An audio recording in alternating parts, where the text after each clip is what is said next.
트럼프 대통령이 한국을 향해 또다시 폭탄을 던졌습니다. 관세 25%. 미국은 승리를 확신했죠. 한국을 옥죄면 결국 무릎 꿇고 백악관 문을 두드릴 거라고. 그러나 그 오만한 판단은 단 72시간 만에 무너지기 시작했습니다. 텍사스 삼성 공장 수율이 85%에서 15%로 폭락했고 3천억 달러 장비가 고철로 변했습니다. 미국 반도체 산업 전체가 마비되기 시작하자 구글, 엔비디아, 애플이 백악관을 향해 소송을 준비하기 시작했습니다. 도대체 한국은 어떻게 총 한 발 없이 미국을 무너뜨렸을까요? 지금부터 그 충격적인 사건의 전말을 모두 공개합니다. 시작하기 전 구독과 좋아요, 그리고 대한민국 화이팅 댓글로 한국을 응원해주세요. 대통령이 칼을 휘둘렀습니다. 한국을 향해 관세 25%라는 날을 세웠죠. 공식 절차도 없었어요. SNS 글 한 줄이 선전포고였습니다. 저는 미 상무부에서 22년간 무역전쟁을 설계해온 리처드 헤일이에요. 웬만한 나라는 이 정도 압박에 바로 무릎을 꿇었습니다. 그런데 한국은 달랐어요. 항의도 협상 요청도 없었죠. 그저 원칙적 대응이라는 짧은 보도자료 한 줄뿐.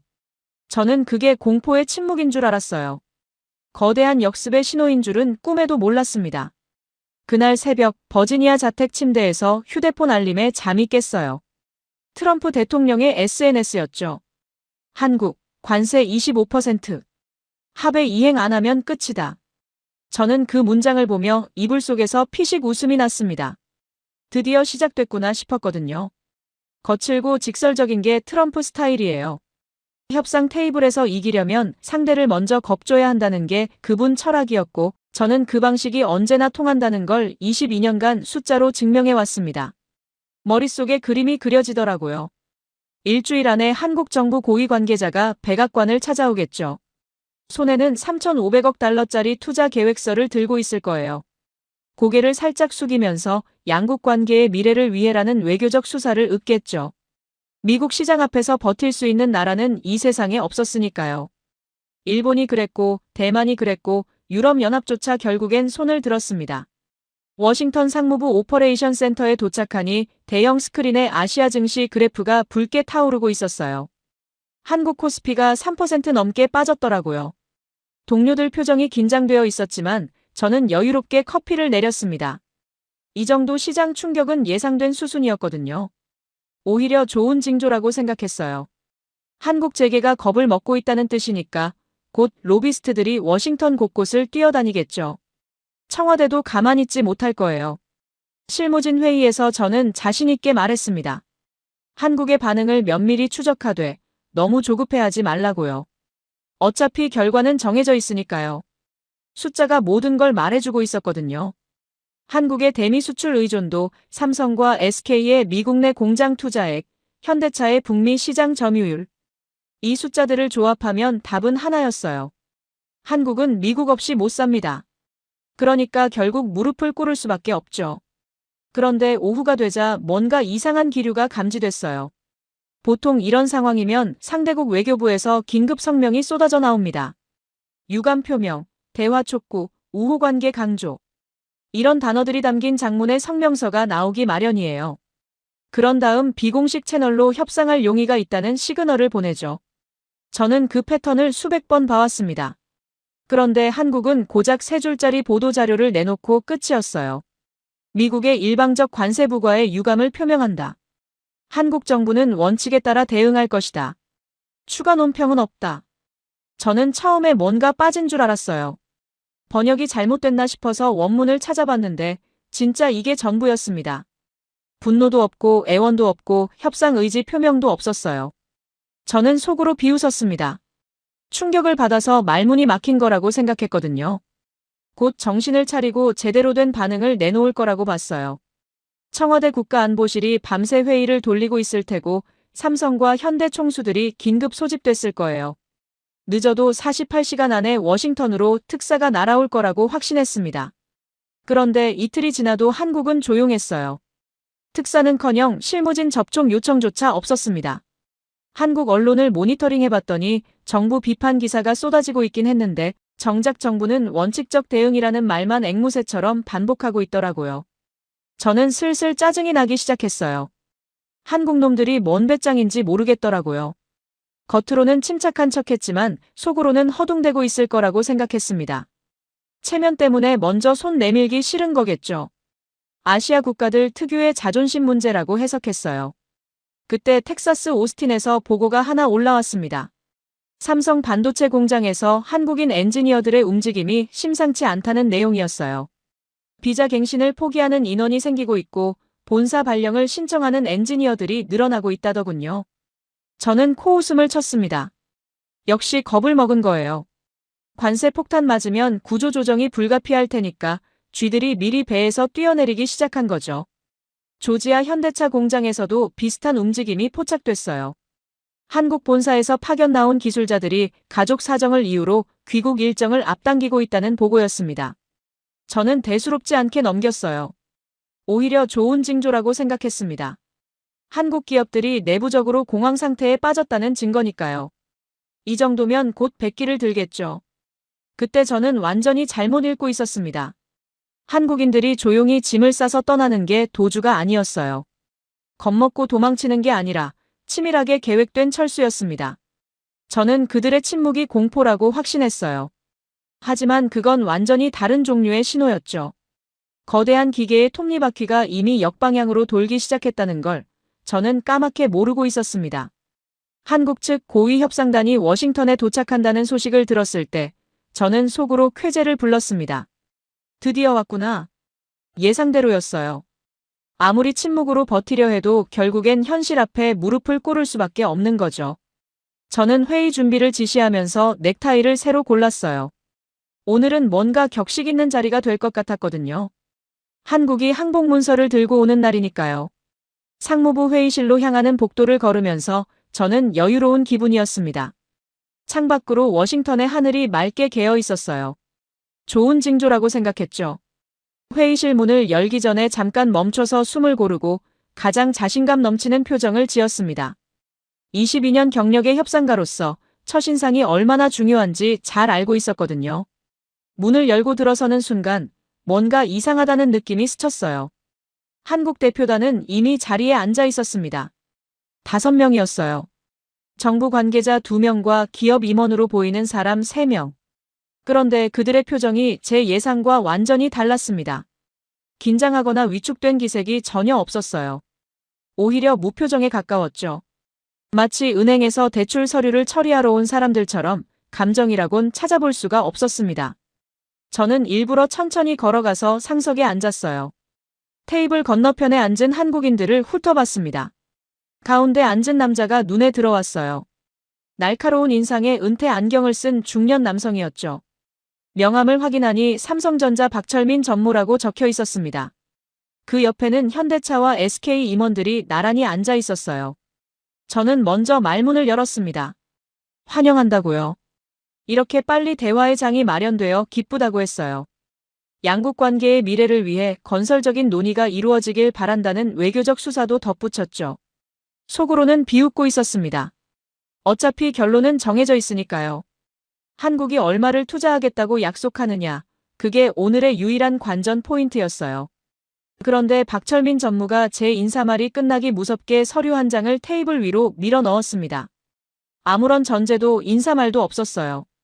그냥 서류 한 장을 툭 내밀었죠.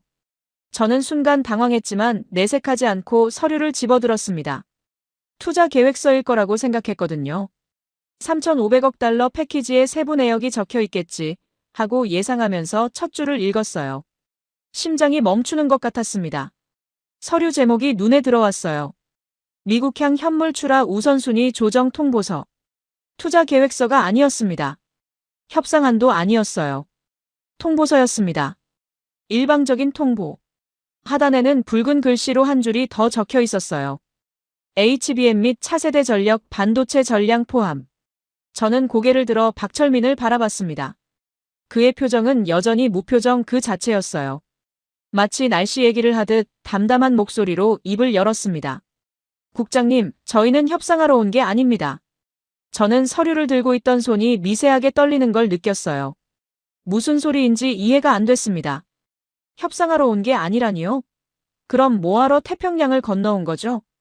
리스크 관리를 통보하러 왔습니다. 박 전무의 목소리에는 감정이 없었어요. 분노도 없고 두려움도 없고 협상의 여지를 남겨두려는 뉘앙스도 전혀 없었습니다. 그냥 사실을 전달하는 것처럼 건조하게 말했죠. 관세 25%가 최종 확정되기 전까지 미국향 모든 긴급 물량 출하와 추가 증설 인력 파견을 중단합니다. 저는 귀를 의심했어요. 방금 뭐라고 했죠? 물량 출하를 중단한다고요? 인력 파견도요? 이건 투자 약속은커녕 오히려 빼겠다는 소리잖아요. 저는 서류를 다시 내려다봤습니다. HBM 및 차세대 전력 반도체 전량 포함. 이 문장의 의미가 머릿속에서 천천히 해독됐어요. HBM. 고대 역폭 메모리. 미국이 추진하고 있는 AI 국가 전략의 핵심 부품이에요. 엔비디아의 최신 GPU가 돌아가려면 반드시 필요한 반도체죠. 그리고 차세대 전력 반도체는 전기차와 데이터 센터의 심장이나 마찬가지입니다. 한국이 이 두 품목의 공급을 끊겠다는 건 미국 첨단 산업의 숨통을 조이겠다는 뜻이었어요. 저는 목소리를 높였습니다. 최대한 위압적으로 들리게요. 이거 지금 보복하는 겁니까? 박 전무가 처음으로 표정을 바꿨어요. 하지만 화난 표정이 아니었습니다. 그냥 어이없다는 듯 미세하게 눈썹을 치켜 올렸을 뿐이에요. 그러고는 고개를 천천히 저었습니다. 아니요, 국장님. 보복이 아닙니다. 그의 목소리는 여전히 차분했어요. 마치 학생에게 기초 개념을 설명하는 교수처럼 천천히 또박또박 말했습니다. 정책 불확실성에 따른 기업적 판단입니다. 서명이 없는 관세는 리스크일 뿐이니까요. 저희는 리스크가 해소될 때까지 신규 투입을 보류하는 겁니다. 지극히 합리적인 경영 판단이죠. 저는 할 말을 잃었어요. 이게 무슨 소리인지 머리로는 이해가 됐지만 가슴으로는 받아들이기 어려웠습니다. 한국이 보복을 하는 거라면 차라리 대응이라도 할 수 있어요. 외교적 압박을 가하고 추가 제재를 위협하고 언론전을 벌이면 되니까요. 그런데 이건 보복이 아니라고요? 기업적 판단이라고요? 박 전무가 다시 입을 열었습니다. 트럼프 대통령의 SNS 발언은 공식 행정명령이 아닙니다. 언제든 번복될 수 있는 정치적 발언이죠. 이런 불확실한 상황에서 수조 원의 투자를 집행하는 건 주주에 대한 배임이에요. 관세가 공식 확정되고 그 범위와 기간이 명확해지면 그때 다시 검토하겠습니다. 논리적으로 완벽했어요. 반박할 수가 없었습니다. 트럼프 대통령의 SNS 글은 법적 구속력이 없어요. 행정명령도 아니고 의회를 통과한 법안도 아니죠. 그냥 글 한 줄일 뿐입니다. 한국 기업들은 그 글 한 줄을 근거로 수조 원을 투자할 수 없다는 입장이었어요. 완벽하게 합리적인 논리였습니다. 저는 테이블을 내려다봤어요. 서류에 적힌 품목 리스트가 눈에 들어왔습니다. HBM, 차세대 전력 반도체, 첨단 패키징 부품, 디스플레이 구동칩. 미국 빅테크 기업들이 목을 매는 부품들이 죄다 포함되어 있었어요. 애플, 엔비디아, 테슬라, 마이크로소프트. 이 회사들이 제품을 만들려면 한국산 부품이 반드시 필요합니다. 그제야 깨달았어요. 한국은 미국을 상대로 싸우려는 게 아니었습니다. 싸울 필요 자체가 없었던 거예요. 그냥 절차라는 이름으로 스위치를 끄면 되는 거였죠. 저는 갑자기 등골이 서늘해지는 걸 느꼈어요. 이건 우리가 알던 한국의 방식이 아니었습니다. 예전에 한국이라면 분노했을 거예요. 항해 성명을 내고 언론의 억울함을 호소하고 미국 내 동맹을 규합해서 로비전을 펼쳤겠죠. 감정적으로 대응하면서 협상의 여지를 남겨뒀을 거예요. 그게 제가 아는 한국이었습니다. 하지만 지금 제 앞에 앉아있는 사람들은 완전히 달랐어요. 화를 내지 않았습니다. 협상을 구걸하지도 않았죠. 그냥 계산을 끝내고 결과를 통보하러 온 것처럼 보였어요. 감정이 철저하게 배제된 시스템의 힘이었습니다. 박 전무가 자리에서 일어났습니다. 회의가 끝났다는 신호였어요. 저는 급하게 말했습니다. 잠깐만요. 이건 논의가 더 필요합니다. 이렇게 일방적으로 결정할 문제가 아니에요. 박 전무가 멈춰서서 저를 바라봤어요. 그의 눈빛은 차가웠지만 적대적이지는 않았습니다. 그냥 무심했어요. 마치 이미 결론이 난 문제에 대해 더 이상 논의할 게 없다는 듯한 표정이었죠. 국장님, 저희는 통보를 하러 온 겁니다. 논의가 아니라요. 관세 정책이 확정되면 그때 다시 연락드리겠습니다. 그 말을 남기고 한국 대표단은 회의실을 빠져나갔어요. 문이 닫히는 소리가 텅 빈 회의실에 메아리 쳤습니다. 저는 한참 동안 자리에 앉아 서류를 내려다봤어요. 미국향 현물 출하 우선순위 조정 통보서. 이 서류가 미국 첨단 산업의 심장을 겨누고 있었습니다. 박철민 전무가 남기고 간 서류의 파장은 생각보다 빨리 현실로 나타났습니다. 텍사스 오스틴 삼성 반도체 공장에서 긴급 보고가 올라온 건 그로부터 며칠 뒤였어요. 한국 본사가 숙련공 1,200명의 파견을 무기한 연기한다는 공식 통보를 보내왔다는 내용이었죠. 이유는 관세 리스크로 인한 현장 엔지니어의 안전 및 비자 문제였습니다. 저는 처음에 이게 무슨 뜻인지 이해하지 못했어요. 비자 문제라니요? 안전 문제라고요? 미국이 세계에서 가장 안전한 나라 중 하나인데 무슨 안전 문제가 있다는 건지 황당했습니다. 하지만 법무팀에 확인해보니 논리적으로 빈틈이 없었어요. 관세 정책이 불확실한 상황에서 대규모 인력을 해외로 보내는 건 기업 리스크 관리 차원에서 부적절하다는 거죠. 게다가 미국 내 반한 감정이 고조될 경우 한국인 직원들의 신변 안전을 보장하기 어렵다는 명분도 붙였습니다. 법적으로 문제 삼을 수 있는 부분이 하나도 없었어요.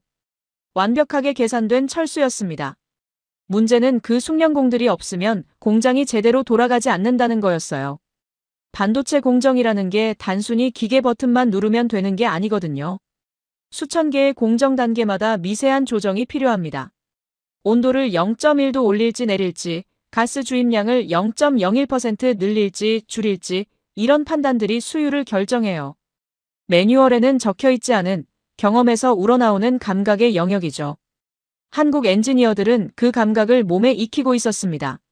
수십 년간 축적된 노하우가 그들의 손끝에 있었어요. 텍사스 공장에서 비명이 터져나오기 시작했습니다. 현장 관리자가 보낸 보고서를 읽으면서 저는 눈을 의심했어요. 수율이 급락하고 있다는 내용이었거든요. 일주일 전만 해도 85% 수준을 유지하던 수율이 60%대로 떨어졌다가 며칠 만에 40%까지 곤두박질 쳤습니다. 그리고 보고서가 올라온 시점에는 15% 밑으로 추락해 있었어요. 100개를 만들면 85개가 불량이라는 뜻입니다. 사실상 공장 가동을 중단해야 할 수준이었죠. 저는 급히 화상회의를 소집했습니다. 텍사스 현장 책임자의 얼굴이 화면에 떴는데 표정이 심상치 않았어요. 평소에 자신감 넘치던 사람이 완전히 지쳐 보였습니다. 눈 밑에 다크서클이 내려앉아 있었고 목소리도 갈라져 있었죠. 국장님, 솔직히 말씀드리겠습니다. 저희 힘으로는 해결이 안 됩니다. 그가 설명한 상황은 충격적이었어요. 한국인 엔지니어들이 떠난 후 미국인 기술자들만으로 라인을 돌리려고 시도했다고 합니다.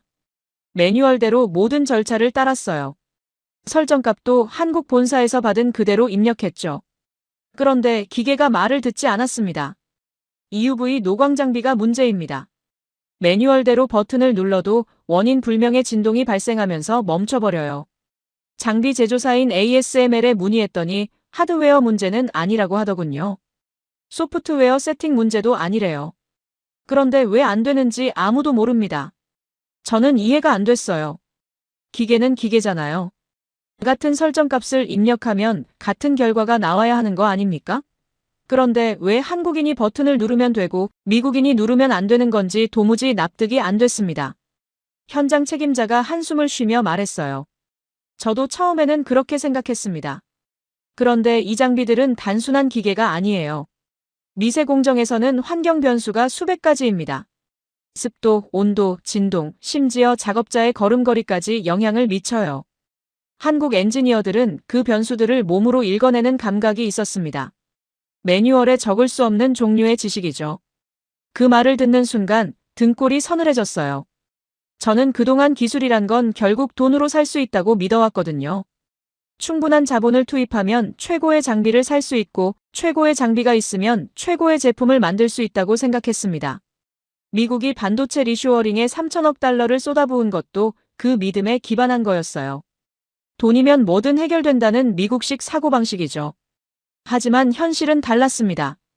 우리는 세계에서 가장 비싼 장비를 샀어요. 네덜란드 ASML의 EUV 노광 장비, 대당 3천억 원이 넘는 기계를 수십 대 들여놨죠. 건물도 최신식으로 지었고 클린룸 시설도 세계 최고 수준으로 갖췄습니다. 그런데 그 비싼 기계들이 지금 멈춰 서 있었어요. 한국인 기술자들의 손끝이 사라지자 거대한 고철 덩어리로 변해버린 겁니다. 조지아 현대차 공장에서도 비슷한 보고가 올라왔습니다. 배터리 생산 라인에서 불량률이 치솟고 있다는 내용이었어요. 한국 본사에서 파견 나왔던 기술자들이 대거 귀국한 후 현장 미국인 직원들만으로 공정을 유지하려 했지만 감당이 안 됐다고 합니다. 용접 불량, 조립 오차, 품질 검사 실패. 문제가 꼬리에 꼬리를 물고 터져나왔죠. 가장 황당한 건 문제의 원인조차 파악하기 어렵다는 거였어요. 미국인 기술자들이 한국 본사에 화상통화를 요청했다고 합니다. 제발 원격으로라도 도와달라고요. 세팅값만이라도 확인해달라고 사정했죠. 그런데 돌아온 대답은 딱 한마디였습니다. 보안 규정상 불가합니다. 저는 그 대목에서 분노가 치밀어 올랐어요. 보안 규정이라니요? 같은 회사 직원들끼리 기술 지원을 하는 게 뭐가 보안 문제란 말입니까? 하지만 법무팀에 다시 확인해보니 한국 기업들의 입장이 또 논리적으로 완벽했습니다. 미국 정부가 관세로 위협하는 상황에서 핵심 기술 정보를 미국 측에 제공하는 건 기업 자산 유출로 해석될 수 있다는 거예요. 주주들에게 책임을 져야 하는 입장에서 함부로 기술 이전을 할 수 없다는 논리였죠. 결국 미국인 기술자들은 스스로 문제를 해결해야 했습니다. 그런데 그게 안 됐어요. 텍사스 삼성 공장의 경우 단순한 장비 에러 하나를 해결하지 못해서 라인이 일주일째 멈춰 있었습니다. 에러 코드는 매뉴얼에 나와 있었어요. 해결 방법도 적혀 있었죠. 그대로 따라했는데도 안 됐습니다. 한국인 선임 엔지니어가 있었다면 10분 만에 해결했을 문제가 미국인 기술자 10명이 일주일을 매달려도 풀리지 않았어요. 저는 인텔과 마이크론에 긴급 지원을 요청했습니다. 미국 최고의 반도체 기업들이니까 그들의 기술진이라면 문제를 해결할 수 있을 거라고 생각했어요. 하지만 결과는 참담했습니다. 인텔 기술자들이 텍사스 공장에 도착해서 장비를 살펴봤지만 그들도 손을 들었어요. 이건 우리가 쓰는 공정이 아닙니다. 한국식 미세 공정은 레시피가 완전히 달라요. 우리가 알고 있는 방식으로는 이 장비를 제대로 돌릴 수가 없습니다. 레시피. 반도체 업계에서 쓰는 용어인데 공정의 세부 설정값과 순서를 뜻합니다. 같은 장비라도 레시피에 따라 완전히 다른 결과물이 나와요. 그리고 한국 기업들의 레시피는 철저하게 비밀이었습니다. 문서로 존재하지 않았어요. 엔지니어들의 머릿속에만 있었고 그들이 떠나면서 함께 사라져버린 거죠. 그 와중에 백악관에서 호출이 왔습니다. 대통령 비서실에서 긴급 브리핑을 요청한다는 연락이었어요. 저는 무거운 발걸음으로 백악관에 들어섰습니다. 회의실에는 국가안보보좌관, 경제수석, 그리고 몇몇 고위 관료들이 모여 있었어요. 표정들이 하나같이 험악했습니다. 브리핑이 시작되자마자 질문이 쏟아졌어요. 텍사스 공장 수율이 15% 미치라는 게 사실입니까? 저는 고개를 끄덕일 수밖에 없었습니다. 도대체 왜 그런 겁니까? 우리가 3천억 달러를 투자해서 지은 공장인데요. 세계 최고 장비를 갖춰놨는데 왜 돌아가지 않는 겁니까? 저는 준비한 보고서를 펼쳤지만 입이 떨어지지 않았어요. 어떻게 설명해야 할지 모르겠더라고요.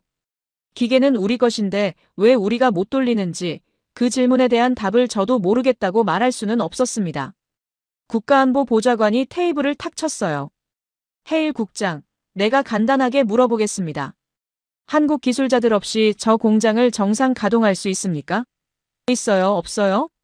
저는 한참을 망설이다가 대답했습니다. 현재로서는 어렵습니다. 회의실에 침묵이 흘렀어요. 누군가 한숨을 쉬는 소리가 들렸습니다. 저는 고개를 들지 못했어요.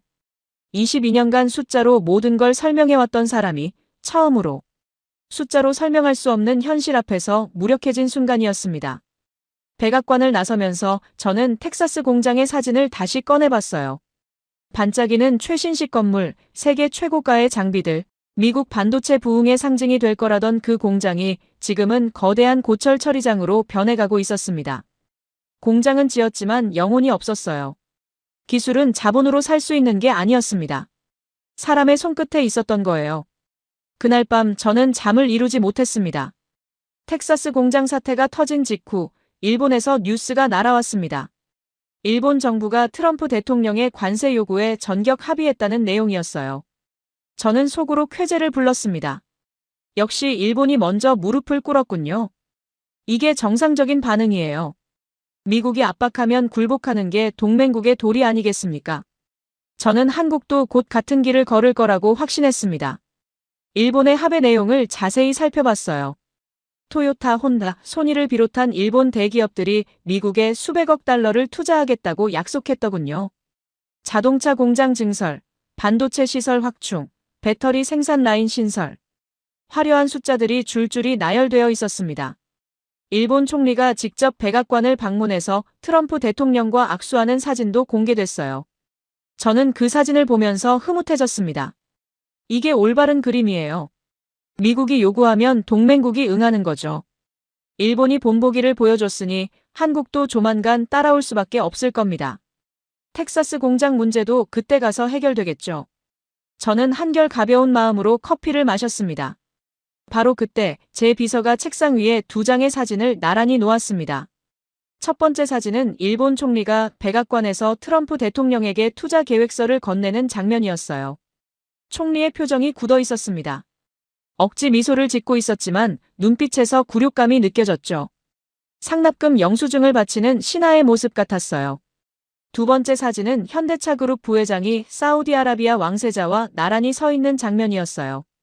두 사람이 함께 펼쳐든 건 네옴시티 모빌리티 허브 조감도였습니다. 정 부회장의 표정은 자신감에 차 있었고 왕세자는 진심으로 기뻐하는 얼굴이었죠. 두 사람의 악수는 동등한 파트너 사이의 것처럼 보였습니다. 같은 시기에 찍힌 2장의 사진이었어요. 하나는 굴복의 기록이고 하나는 도약의 선언이었습니다.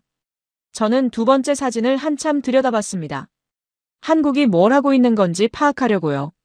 사우디 네옴시티 프로젝트에 현대차가 참여한다는 건 알고 있었지만 이 정도 규모일 줄은 몰랐어요. 자료를 더 찾아보니 충격적인 내용들이 쏟아져 나왔습니다. 현대차 그룹이 조지아 공장 증설 계획을 전면 백지화했다는 거예요. 원래 15조 원을 투입해서 제2공장을 짓기로 했었거든요. 미국 조지아주가 엄청난 세제 혜택을 약속하며 유치했던 프로젝트였습니다. 그런데 그 자금을 전부 회수해서 인도 첸나이 공장으로 돌렸다는 겁니다. 인도요? 저는 이해가 안 됐어요. 미국 시장을 포기하고 인도로 간다고요? 미국이 세계 최대 자동차 시장인데 그걸 버리고 인도를 선택한다는 게 말이 됩니까? 하지만 숫자를 들여다보니 논리가 있었습니다. 인도는 14억 인구를 가진 거대한 시장이에요. 자동차 보급률이 아직 낮아서 성장 잠재력이 어마어마하죠. 게다가 인도 정부는 한국 기업들에게 파격적인 조건을 제시하고 있었습니다. 관세 면제, 토지 무상 제공, 세금 감면. 미국이 관세로 위협하는 동안 인도는 두 팔 벌려 환영하고 있었던 거예요. 삼성도 마찬가지였습니다. 미국향으로 잡아뒀던 반도체 스판 물량을 전부 유럽 데이터 센터로 돌렸다는 보고가 올라왔어요. 독일 프랑크푸르트, 네덜란드 암스테르담, 아일랜드 더블린. 유럽 빅테크 기업들의 데이터 센터에 한국산 HBM이 쏟아져 들어가고 있었습니다. 미국 기업들이 목을 매달고 기다리는 그 반도체들이 대서양을 건너 유럽으로 향하고 있었던 거죠. 저는 자료를 넘기다가 손이 멈췄습니다. 한국 기업들의 움직임을 지도 위에 표시해봤더니 선명한 패턴이 보이더라고요. 미국을 빙 둘러싸는 형태였어요. 동쪽으로는 유럽, 서쪽으로는 인도와 동남아시아, 남쪽으로는 중동과 아프리카. 한국 기업들이 미국을 제외한 전 세계에 촉수를 뻗치고 있었습니다. 그제야 깨달았어요. 한국은 미국을 설득하려 하지 않았습니다. 협상하려고도 하지 않았죠. 그들은 미국이라는 시장을 지도에서 조용히 지우고 있었어요. 미국 없이도 살 수 있는 세상을 만들어가고 있었던 겁니다. 며칠 후 더 충격적인 소식이 들려왔습니다. SK 하이닉스가 폴란드에 반도체 패키징 공장을 짓기로 했다는 발표였어요. 투자 규모가 100억 달러. 미국 정부가 SK에 수년간 요청했던 미국 내 투자 규모와 거의 맞먹는 금액이었습니다. 그 돈이 미국이 아니라 폴란드로 간 거예요. 기자회견에서 SK 임원이 한 말이 기사에 인용되어 있었습니다. 유럽연합은 명확한 정책 방향과 안정적인 투자 환경을 제공합니다. 기업이 장기 계획을 세울 수 있는 예측 가능성이 있죠. 우리는 파트너를 선택할 때 그 점을 가장 중시합니다. 미국을 직접 언급하지 않았지만 메시지는 분명했어요. 미국은 예측 불가능하다는 거죠. 트럼프의 SNS 한 줄에 정책이 뒤집어지는 나라에서 수조 원을 투자할 수 없다는 뜻이었습니다. 저는 사무실 창가에 서서 한참을 생각했어요. 일본과 한국 같은 동아시아 국가인데 대응이 정반대였습니다. 일본은 돈을 주고 노예가 됐어요. 수백억 달러를 바치고도 추가 관세를 맞았지만 항해 한마디 못했죠. 반면 한국은 돈을 빼서 주인이 됐습니다. 미국에 투자하기로 한 자금을 회수해서 다른 나라로 돌렸어요. 그러면서 동시에 전 세계 시장에서 입지를 넓혀갔죠. 우리는 한국을 가뒀다고 생각했어요. 관세라는 울타리 안에 가둬놓고 항복을 받아내려 했죠. 그런데 현실은 정반대였습니다. 우리가 울타리를 치는 동안 한국은 그 울타리 밖에 새로운 세상을 건설하고 있었어요. 울타리 안에 갇힌 건 한국이 아니라 미국이었습니다. 그날 저녁 백악관에서 긴급회의가 소집됐습니다. 의제는 한국 기업들의 투자 철회 움직임이었어요. 조지아 주지사가 직접 참석해서 현대차 제2공장 건이 무산된 데 대해 항의했습니다. 수천 개의 일자리가 날아갔고 지역 경제 활성화 계획도 물거품이 됐다며 목소리를 높였죠. 대통령께서 관세를 철회하시든지 아니면 한국 기업들을 다시 불러들일 방법을 찾으셔야 합니다. 회의실 분위기가 험악했어요. 여러 주지사들이 비슷한 불만을 쏟아냈습니다. 텍사스, 오하이오, 미시간. 한국 기업들의 투자가 예정되어 있던 주들이 줄줄이 피해를 보고 있었거든요. 정치적 압박이 거세지고 있었습니다. 하지만 문제는 해결책이 없다는 거였어요. 한국 기업들은 협상을 원하지 않았습니다. 그들은 이미 대안을 찾았어요. 미국 시장 없이도 돌아가는 시스템을 구축하고 있었죠. 우리가 아무리 손짓해도 그들에게 미국은 더 이상 필수가 아니었습니다. 회의가 끝나고 복도를 걷는데 한 참모가 제 옆으로 다가왔어요. 그가 낮은 목소리로 물었습니다. 국장님, 솔직히 말씀해 주세요. 한국 기업들을 다시 데려올 수 있습니까? 저는 한참을 망설이다가 고개를 저었습니다. 모르겠습니다. 지금 상황에서는 모르겠어요. 참모의 얼굴이 어두워졌어요. 그는 아무 말 없이 고개를 끄덕이고 돌아섰습니다. 관세 정책의 법적 근거가 흔들리기 시작한 건 예상치 못한 방향에서였습니다. 트럼프 대통령이 한국에 관세를 부과할 때 사용한 법적 도구는 IEPA, 국제비상경제권한법이었어요. 국가 비상사태 시 대통령이 광범위한 경제제재 권한을 행사할 수 있게 해주는 법이죠. 원래는 테러 지원국이나 적성국을 상대로 쓰라고 만든 건데 트럼프 행정부는 이걸 동맹국 무역협상에 들이댄 겁니다. 저는 처음에 그게 천재적인 발상이라고 생각했어요. 법의 허점을 창의적으로 활용한 거라고요. 그런데 그 허점이 부메랑이 되어 돌아올 줄은 몰랐습니다. 어느 날 아침 출근하자마자 법무팀에서 긴급 보고가 올라왔어요. 미국 상공회의소가 연방법원에 소송을 제기했다는 내용이었습니다. 피고는 미국 정부, 정확히는 트럼프 행정부였죠. 저는 처음에 농담인 줄 알았어요. 미국 최대 경제단체가 미국 정부를 고소한다고요? 그게 말이 됩니까? 하지만 사실이었습니다. 소장 내용을 읽어보니 논리가 치밀했어요. 핵심 주장은 이랬습니다. IEPA는 국가 안보에 대한 명백하고 현존하는 위협이 있을 때만 발동할 수 있는 법인데 한국과의 무역 분쟁이 그 요건을 충족하느냐는 거죠. 한국은 미국의 동맹국이에요. 주한미군이 주둔하고 있고 함께 군사훈련도 하는 나라입니다. 그런 나라를 상대로 국가 비상사태를 선포한다는 게 법적으로 타당하냐는 문제 제기였어요. 소송에 참여한 기업 명단을 보고 저는 입이 떡 벌어졌습니다. 애플, 엔비디아, 마이크로소프트, 테슬라, 구글. 미국을 대표하는 빅테크 기업들이 총출동한 거예요. 이 회사들이 연합해서 자국 정부를 상대로 소송을 건 겁니다. 전례가 없는 일이었어요. 이들의 주장은 명확했습니다. 정부의 무리한 관세 정책이 미국 기업의 생존권을 침해하고 있다는 거죠. 한국산 반도체 없이는 우리 제품을 만들 수 없습니다. 정부가 공급망을 끊어놓고 기업더러 알아서 살아남으라는 건 헌법이 보장하는 경제활동의 자유를 침해하는 겁니다. 애플 법무팀이 제출한 의견서에 적힌 문장이었어요. 저는 그걸 읽으면서 현기증이 났습니다.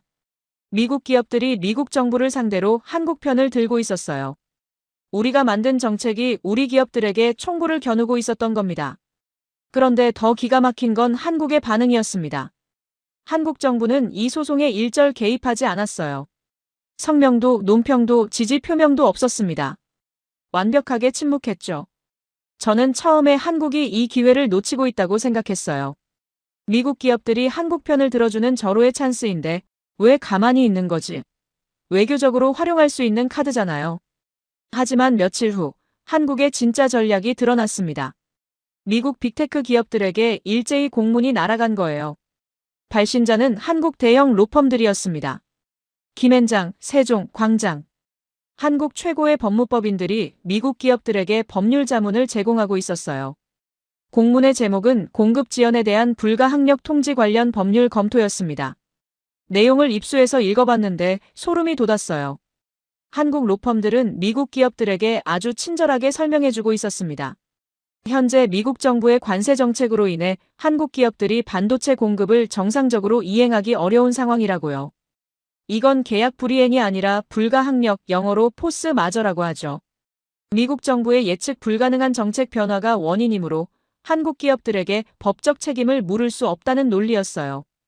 그러면서 한국 로펌들은 미국 기업들에게 조언했습니다. 공급 지연으로 인한 피해를 보상받고 싶다면 한국 기업이 아니라 미국 정부를 상대로 소송을 제기하라고요. 친절하게 소장 샘플까지 첨부해서 보내줬더군요. 저는 그 문서를 손에 들고 한참을 멍하니 서 있었습니다.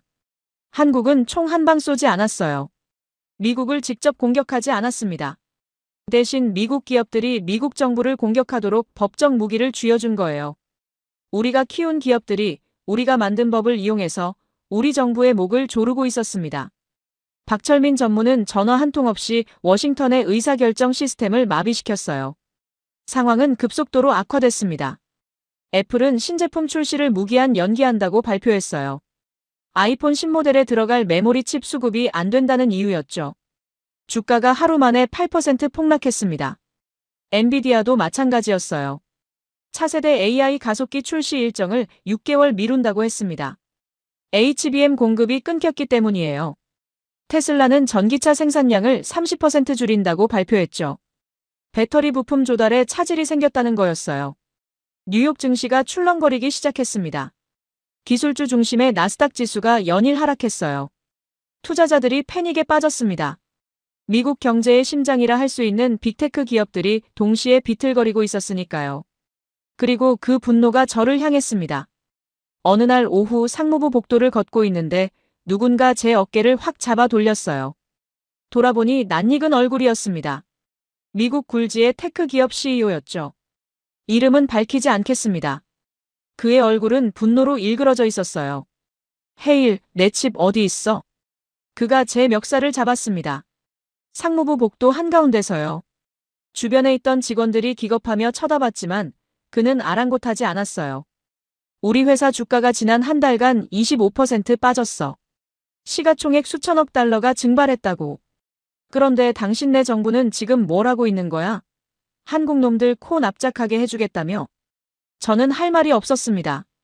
그의 손을 뿌리칠 수도 없었어요. 그가 틀린 말을 하는 게 아니었으니까요. 우리 정책이 미국 기업들을 죽이고 있었습니다. 경호원들이 달려와서 그를 떼어놓았어요. 그는 끌려가면서도 소리쳤습니다. 이거 책임질 거야? 당신이 책임질 거냐고. 저는 구겨진 셔츠 깃을 매만지며 그 자리에 서 있었습니다. 복도를 지나가던 동료들이 눈을 피했어요. 아무도 저를 쳐다보지 않았습니다. 사무실로 돌아온 저는 의자에 털썩 주저앉았어요. 손이 떨리더라고요. 22년 경력의 고위 관료가 민간 기업인에게 멱살을 잡히는 날이 올 줄은 몰랐습니다. 하지만 더 충격적인 건 그에게 반박할 말이 없었다는 거예요. 우리 정책이 우리 기업들을 망하게 하고 있다는 건 부정할 수 없는 사실이었으니까요. 창밖을 바라보며 생각했습니다. 한국은 정말 아무것도 하지 않았어요. 보복 관세도 안 걸었고 외교적 항의도 안 했고 언론전도 벌이지 않았습니다. 그냥 조용히 문을 닫고 조용히 법률 자문을 제공했을 뿐이에요. 그런데 그 결과 미국 기업들이 미국 정부를 공격하고 있었습니다. 의회에서는 관세 정책 재검토를 요구하는 목소리가 높아지고 있었어요. 행정부 내부에서도 분열이 생기기 시작했죠. 이 정교한 설계에 소름이 돋았습니다. 박철민은 한 번도 전화를 걸어오지 않았어요. 협상을 요청하지도 위협하지도 읍소하지도 않았습니다. 그냥 시스템이 스스로 무너지도록 내버려뒀을 뿐이에요. 우리가 만든 법과 우리가 키운 기업들이 우리 자신의 목을 조르게 만든 거죠. 그날 밤 저는 사무실 불을 끄지 않고 앉아 있었습니다. 책상 위에는 법원에 제출된 소장 사본, 한국 로펌들이 보낸 법률 검토서, 그리고 주가 폭락 그래프가 어지럽게 널려 있었어요. 저는 그것들을 내려다보며 깨달았습니다. 이건 전쟁이 아니었어요. 전쟁이라면 차라리 대응이라도 할 수 있었을 겁니다. 이건 그냥 시스템의 붕괴였어요. 우리가 스스로 무너지고 있었습니다. 결국 백악관이 먼저 손을 들었습니다. 내부 회의에서 관세 정책 수정 논의가 시작됐다는 소문이 돌았어요. 공식적으로는 아무도 인정하지 않았지만 분위기가 달라진 건 확실했습니다. 복도에서 마주치는 고위 관료들의 표정이 어두웠고 회의실에서는 고성이 오가는 소리가 새어나왔죠. 빅테크 기업들의 소송, 주가 폭락, 의회의 압박. 사방에서 불이 붙고 있었어요. 그리고 저에게 특명이 떨어졌습니다. 비공식 채널로 한국 측과 접촉해서 상황을 타개할 실마리를 찾아보라는 거였어요. 공식적으로 관세를 철회하면 행정부의 체면이 구겨지니까 먼저 물밑에서 협상 가능성을 타진해보라는 뜻이었죠. 저는 그 지시를 받으면서 씁쓸한 기분이 들었습니다. 불과 몇 주 전만 해도 한국이 무릎 꿇고 찾아올 거라고 장담했던 사람이 이제 먼저 손을 내밀어야 하는 처지가 된 거예요. 박철민 전무에게 연락을 취했습니다. 비공식 핫라인을 통해서요. 통화 요청을 보내고 나서 한참을 기다려야 했어요. 예전 같으면 미국 상무부 고위 관료가 연락한다고 하면 즉시 응대했을 겁니다. 그런데 회신이 오는데 이틀이 걸렸어요. 그것도 비서를 통해서 일정을 확인 중이라는 답변만 왔죠. 결국 화상회의가 잡힌 건 사흘 뒤였습니다. 저는 시차 때문에 새벽에 일어나 모니터 앞에 앉았어요. 화면이 켜지고 박 전무의 얼굴이 나타났습니다. 그의 표정은 여전히 무표정했어요. 첫 만남 때와 똑같았죠. 감정이라곤 찾아볼 수 없는 차갑고 비즈니스적인 얼굴이었습니다. 저는 최대한 정중하게 말을 꺼냈어요. 양국 관계의 중요성을 강조하고 현재 상황이 서로에게 이롭지 않다는 점을 언급했죠. 그러면서 조심스럽게 본론을 꺼냈습니다. 관세 정책에 대해 유연하게 검토할 용의가 있으니 한국 측도 공급 정상화를 고려해 줄 수 있겠느냐고요. 거의 읍소에 가까운 톤이었어요. 몇 주 전에 저였다면 상상도 못할 태도였죠. 박 전무는 제 말을 끝까지 듣더니 고개를 살짝 끄덕였습니다. 그리고 아무 말 없이 화면을 공유했어요. 모니터에 스프레드시트 하나가 떴습니다. 제목은 글로벌 공급 우선순위 현황이었어요. 저는 그 표를 보는 순간 숨이 턱 막혔습니다. 국가별로 번호가 매겨져 있었어요. 1번 사우디아라비아, 2번 독일, 3번 아랍에미리트, 4번 프랑스, 5번 인도. 목록이 쭉 이어지더니 한참을 내려가서야 미국이 나왔습니다. 148번. 미합 중국이 148번째였어요. 저는 눈을 의심하며 다시 화면을 들여다봤습니다. 착각이 아니었어요. 세계 최강대국, 세계 최대 경제대국인 미국이 사우디와 독일은커녕 태국, 말레이시아, 베트남보다도 뒤에 있었습니다. 저는 목소리가 떨리는 걸 느끼며 물었어요. 이게 무슨 뜻입니까? 박 전무가 담담하게 대답했습니다. 국장님, 미국향 공급이 중단된 사이에 저희는 다른 고객들과 장기 계약을 체결했습니다. 사우디, UAE, 독일, 프랑스, 인도를 비롯한 47개국과 5년치 물량을 선계약했어요. 이 고객들에 대한 공급 의무를 먼저 이행해야 합니다. 미국은 신규 고객으로 분류되어 있기 때문에 기존 계약 물량이 소화된 후에 순차적으로 배정받으실 수 있습니다. 저는 할 말을 잃었어요. 신규 고객이라고요? 미국이요? 수십 년간 한국의 최대 교역국이었던 미국이 이제 신규 고객 취급을 받는다고요? 그러면 언제쯤 공급이 정상화될 수 있습니까? 현재 계약 물량을 소화하려면 최소 3년은 걸릴 것으로 예상됩니다. 물론 상황에 따라 변동될 수 있고요. 대기 순번에 등록해 두시면 순서가 되었을 때 연락드리겠습니다. 저는 멍하니 그 숫자를 되뇌었어요. 3년 동안 미국 반도체 산업이 버틸 수 있을까요? 애플과 엔비디아와 테슬라가 3년을 기다릴 수 있을까요? 불가능했습니다. 3년이면 회사가 망하고도 남을 시간이에요. 저는 다급하게 말했습니다. 박 전무님, 이건 너무 가혹합니다. 미국 시장의 중요성을 고려해서 우선순위를 조정할 수는 없겠습니까? 물론 그에 상응하는 조건을 제시할 용의가 있습니다. 박 전무가 처음으로 표정을 바꿨어요. 아주 미세하게 눈썹을 치켜 올렸죠. 하지만 그건 놀라움이 아니라 어이없음에 가까운 표정이었습니다. 국장님, 저희는 비즈니스를 합니다. 먼저 계약한 고객에게 먼저 공급하는 게 원칙이에요. 미국이라고 해서 줄을 새치게 할 수는 없습니다. 그건 다른 고객들에 대한 신뢰를 저버리는 일이니까요. 신뢰라는 단어가 가슴에 비수처럼 꽂혔습니다. 우리가 SNS 한 줄로 관세를 때려박았을 때 신뢰 따위는 생각하지 않았잖아요. 그런데 이제 와서 신뢰 운운하는 한국의 말을 반박할 수가 없었어요. 화상회의가 끝난 후 저는 한참 동안 모니터를 바라보고 있었습니다. 화면에는 아직도 그 스프레드시트가 떠 있었어요. 148번 미국. 그 숫자가 눈에서 떠나지 않았습니다. 어제까지 세상을 호령하던 슈퍼갑이 148번째 줄을 서야 하는 평범한 손님으로 전락한 거예요. 백악관 브리핑은 최악이었습니다. 저는 박 전무와의 대화 내용을 보고해야 했어요. 대통령 비서실, 국가안보보좌관, 경제수석이 모두 참석한 자리였죠. 저는 떨리는 목소리로 상황을 설명했습니다. 한국이 이미 47개국과 장기 공급 계약을 체결했다는 것, 미국은 대기 순번 148번이라는 것, 정상화까지 최소 3년이 걸린다는 것. 회의실이 얼어붙었어요. 아무도 말을 하지 않았습니다. 국가안보보좌관의 얼굴이 불그락푸르락해졌고 경제수석은 고개를 떨궜죠. 대통령 비서실장은 한참 동안 천장을 올려다보다가 낮은 목소리로 물었습니다. 그러니까 지금 한국이 우리 보고 줄 서서 기다리라는 겁니까? 저는 고개를 끄덕일 수밖에 없었어요.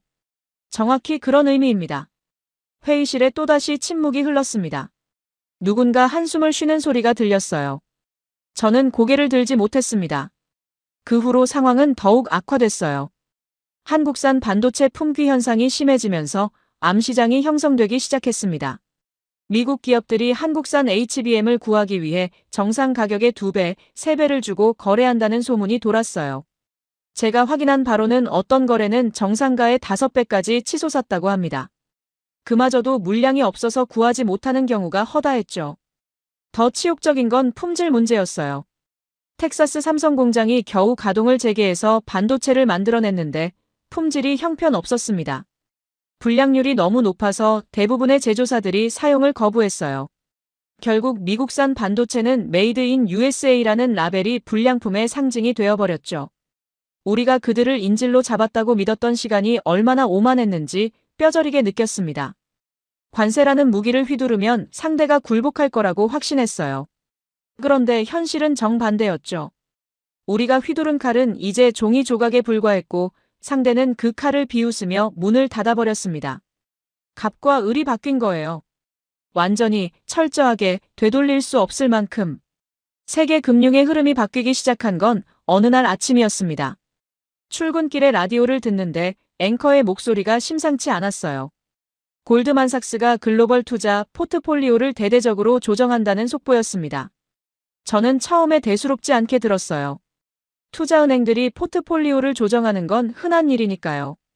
그런데 세부 내용을 듣는 순간 운전대를 잡은 손에 힘이 들어갔습니다.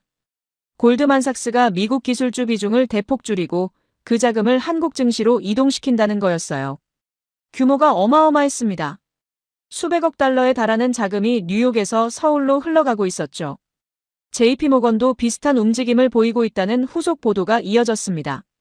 월스트리트의 큰손들이 일제히 미국을 떠나 한국으로 향하고 있었어요. 사무실에 도착하자마자 금융 분석 보고서를 찾아봤습니다. 골드만삭스가 고객들에게 배포한 내부 문서가 유출되어 있더군요. 제목은 글로벌 기술 투자의 새로운 축이었어요. 첫 페이지에 굵은 글씨로 적힌 문장이 눈에 들어왔습니다. 미국은 정치 리스크가 너무 크다. 가장 안전한 기술 자산은 한국에 있다. 보고서는 계속됐습니다. 한국은 정책 예측 가능성이 높고 기술 경쟁력이 세계 최고 수준이며 반도체와 배터리 등 미래 산업의 핵심 공급망을 장악하고 있다고 분석했어요. 특히 HBM 메모리와 차세대 전력 반도체 분야에서 한국의 시장 점유율은 압도적이었죠. 보고서의 결론은 명확했습니다. 향후 10년간 기술 투자의 최적지는 미국이 아니라 한국이라는 거예요. 월스트리트만 움직인 게 아니었어요. 중동의 오일머니가 한국으로 향하기 시작했습니다. 사우디아라비아 국부펀드가 삼성전자 지분을 대거 매입했다는 소식이 들려왔어요. UAE의 무바달라 투자청도 SK하이닉스와 전략적 파트너십을 체결했다고 발표했죠. 카타르 투자청은 현대차 그룹의 전기차 사업에 수십억 달러를 투자하겠다고 밝혔습니다. 중동 국가들의 계산은 단순했어요. 석유 시대가 저물어가고 있으니 미래 먹거리를 확보해야 한다는 거죠. 그들에게 필요한 건 반도체, 배터리, 전기차, 수소 기술이었습니다. 그리고 그 모든 분야에서 한국이 세계 최고 수준의 기술력을 갖고 있었어요. 오일머니와 한국 기술력의 결합.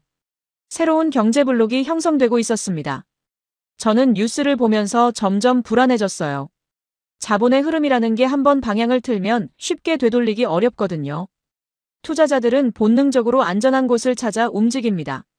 그리고 지금 그들의 눈에 미국은 안전하지 않았어요. 언제 정책이 바뀔지 모르는 불확실성의 땅으로 인식되고 있었죠. 달러 가치가 흔들리기 시작했습니다. 외환시장에서 달러 약세가 뚜렷해지고 있다는 보고가 올라왔어요. 유로화와 엔화 대비 달러 가치가 하락하고 있었고, 특히 원화 대비 하락폭이 컸습니다. 한국 원화가 강세를 보이고 있었어요. 투자 자금이 한국으로 몰리면서 나타난 현상이었죠. 달러 패권의 균열이 눈에 보이기 시작한 겁니다. 그 영향은 일상생활에서도 느껴졌어요.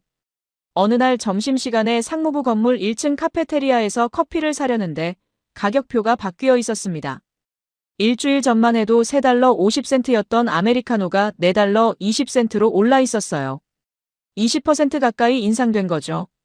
수입원두 가격이 올랐다는 설명이 붙어 있었는데 결국 달러 약세 때문이었습니다. 커피 한 잔 가격에서 국가의 쇠락을 느끼다니. 씁쓸한 웃음이 나왔어요. 집에 돌아와서 개인 재무 상태를 확인해 봤습니다. 연금 계좌를 열어봤는데 숫자가 처참했어요. 제 노후 자금의 대부분은 미국 주식에 투자되어 있었거든요. 특히 기술주 비중이 높았죠. 나스닥 지수가 폭락하면서 제 연금 계좌도 함께 추락하고 있었습니다. 한 달 전과 비교하면 15% 넘게 빠져 있었어요. 평생 모은 노후 자금이 눈앞에서 증발하고 있는 거예요. 22년간 미국 정부를 위해 일하면서 조국의 번영을 위해 헌신했다고 자부해왔습니다. 그런데 지금 그 조국의 정책 때문에 제 노후가 위협받고 있었어요. 아이러니였죠. 저는 컴퓨터 화면을 끄고 한참 동안 어둠 속에 앉아 있었습니다. 다음 날 출근길에 상무부 건물 앞 전광판이 눈에 들어왔어요. 뉴스 속보가 흐르고 있었습니다.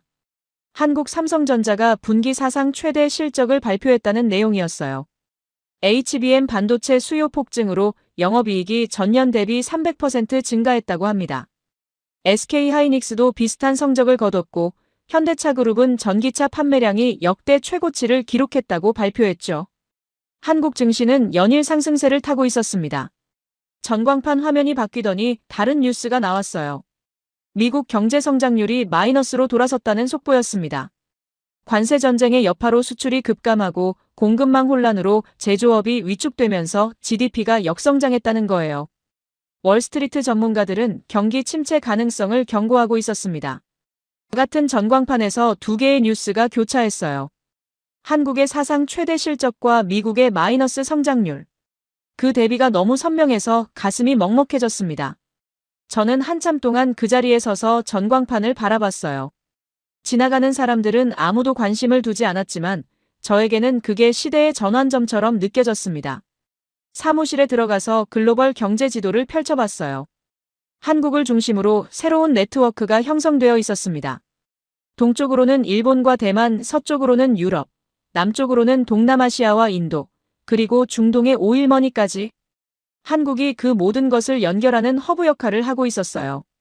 미국은 그 네트워크에서 점점 멀어지고 있었습니다. 거대한 섬처럼 고립되어 가고 있었죠. 창밖을 바라보며 생각했습니다. 패권이라는 게 뭘까요? 저는 늘 패권은 군사력과 경제력으로 유지된다고 믿어왔어요. 미국은 세계 최강의 군대를 보유하고 있고 세계 최대의 경제 규모를 자랑합니다. 그러니까 패권은 당연히 우리 것이라고 생각했죠. 그런데 지금 현실은 달랐어요. 패권은 선언한다고 유지되는 게 아니었습니다. 세상이 그 시스템을 필요로 할 때 유지되는 거예요. 미국이 아무리 위대하다고 외쳐도 세계가 미국을 필요로 하지 않으면 패권은 의미가 없어지죠. 한국은 미국 없이 살 수 있는 세상을 설계했고 세계는 그 설계를 선택했습니다.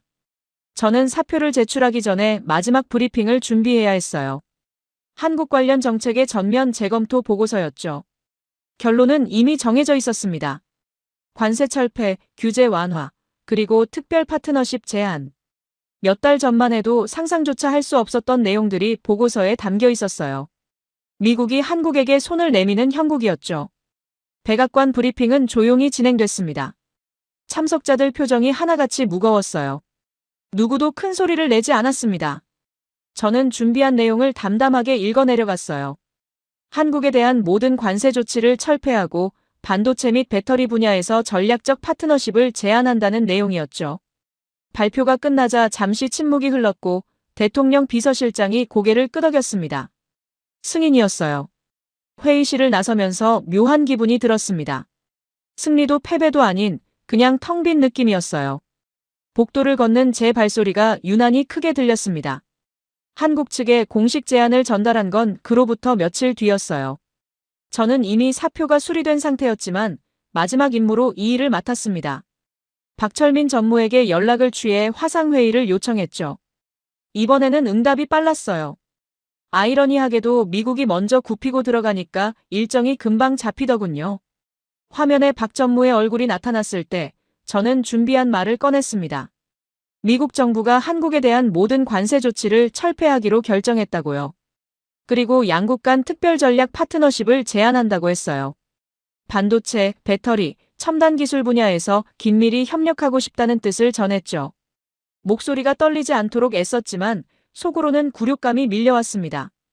박 전무는 제 말을 끝까지 들었어요. 표정 변화 하나 없이요. 그러더니 천천히 입을 열었습니다. 미국 정부의 결정에 감사드립니다. 저희 쪽에서 검토한 후 회신드리겠습니다. 그게 전부였어요. 환영한다는 말도 기쁘다는 표현도 없었습니다.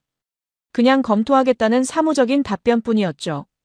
저는 뭔가 더 있을 거라고 기대했어요. 적어도 협상 테이블에 앉자는 제안이라도 나올 줄 알았습니다. 하지만 박 전무는 담담하게 화상회의를 마무리했어요. 화면이 꺼지고 나서 저는 한참 동안 빈 모니터를 바라봤습니다. 며칠 후 한국 측에서 공식 답변이 왔어요. 조건이 맞으면 검토하겠다는 한 줄이었습니다. 조건이 뭔지는 명시되어 있지 않았어요. 우리가 먼저 제안했는데 상대방이 조건을 제시하라는 식이었죠. 완전히 가불이 뒤바뀐 상황이었습니다. 제가 상무부를 떠나는 날 짐을 정리하면서 창밖을 바라봤어요. 워싱턴의 하늘이 맑게 개어 있었습니다. 22년 전 처음 이 건물에 출근하던 날도 이런 날씨였던 것 같아요. 그때 저는 야망에 차 있었죠. 미국의 경제 안보를 설계하는 핵심 인물이 되겠다고 다짐했어요. 그 꿈은 어느 정도 이뤘다고 생각했는데 떠나는 기분은 씁쓸하기만 했습니다. 공항으로 향하는 길이었어요. 버지니아의 노후한 집을 정리하고 플로리다로 내려가기로 했거든요. 은퇴 후에는 따뜻한 곳에서 조용히 살고 싶었습니다. 덜레스 공항에 도착해서 체크인을 하고 게이트로 향했어요. 그런데 라운지 앞에서 낯익은 얼굴과 마주쳤습니다. 박철민 전무였어요. 그는 서류 가방을 든 채 누군가와 통화하고 있었습니다. 저를 알아본 건지 못 본 건지 처음에는 그냥 지나칠 것 같았어요. 저도 괜히 어색해서 고개를 돌리려는데 그가 먼저 다가왔습니다. 통화를 끊고 제 앞에 멈춰서더니 짧게 목례를 했어요. 헤일 국장님. 아니, 이제는 전직 국장이죠. 저도 어색하게 고개를 숙였습니다. 박 전무님. 출장이신가요? 네, 베를린으로 갑니다. 유럽 파트너사들과 미팅이 있어서요. 역시나 바쁜 사람이었어요. 한국 기업인들은 지금 전 세계를 무대로 뛰어다니고 있었죠. 저는 은퇴해서 플로리다로 내려가는데 그는 베를린으로 날아가 새로운 거래를 성사시키러 가고 있었습니다. 대비가 선명했어요. 잠시 어색한 침묵이 흘렀습니다. 저는 무슨 말이라도 해야 할 것 같았어요. 그래서 솔직하게 물었습니다. 박 전무님, 제가 처음부터 잘못 판단했던 걸까요? 한국을 너무 만만하게 본 걸까요? 박 전무가 잠시 저를 바라봤어요. 그의 눈빛은 여전히 차가웠지만 적대적이지는 않았습니다. 오히려 담담했죠. 그가 천천히 입을 열었습니다. 국장님, 비즈니스는 신뢰가 전부입니다. 저는 그 단어를 곱씹었어요. 숫자가 아니라요. 숫자는 변합니다. 어제의 이익이 오늘의 손실이 되고 오늘의 강자가 내일의 약자가 되죠. 하지만 신뢰는 다릅니다. 한번 깨지면 다시 쌓기까지 오랜 시간이 걸려요. 저희는 그걸 알았고 미국은 몰랐던 것 같습니다. 그 말이 가슴에 깊이 박혔어요. 박 전무가 손목시계를 확인하더니 가방을 들었습니다. 탑승 시간이 됐네요. 국장님, 건강하십시오. 그는 다시 한번 목례를 하고 게이트 쪽으로 걸어갔어요. 저는 그 뒷모습을 한참 동안 바라봤습니다. 한국은 전쟁을 하지 않았어요. 총 한 발 쏘지 않았고 욕 한마디 하지 않았습니다. 그냥 새로운 세계의 기준이 되었을 뿐이에요. 미국은 그 기준을 따라갈지 말지 선택해야 하는 처지가 됐죠. 숫자가 진리라고 믿었던 저에게 한국은 다른 진리를 가르쳐줬습니다. 오늘 이야기 어떠셨나요? 미국의 오만한 관세 폭탄 앞에서도 흔들리지 않았던 대한민국. 그저 묵묵히 실력으로 세계의 새로운 기준이 된 우리나라가 정말 자랑스럽지 않으신가요? 삼성의 반도체, 현대의 자동차, SK의 배터리. 이 모든 게 우리 부모님 세대가 맨손으로 일궈낸 기적 위에 세워진 겁니다. 전쟁의 폐허 속에서 일어나 세계 최강 대국도 줄 서서 기다리게 만든 나라. 그게 바로 대한민국이에요. 요즘 날씨가 많이 쌀쌀해졌습니다. 외출하실 때 따뜻하게 입으시고 미끄러운 곳 조심하세요. 건강이 최고입니다. 따뜻한 물 자주 드시고 산책도 꾸준히 하시면 좋겠어요. 오늘 영상이 마음에 드셨다면 구독과 좋아요 부탁드립니다. 댓글도 환영해요. 독수리 탑업도 괜찮습니다. 한 글자 한 글자 정성껏 눌러주시는 그 마음이 저에게는 큰 힘이 됩니다. 대한민국 만세 한 줄이면 충분해요. 다음 이야기로 또 찾아뵙겠습니다. 감동방송TV였습니다.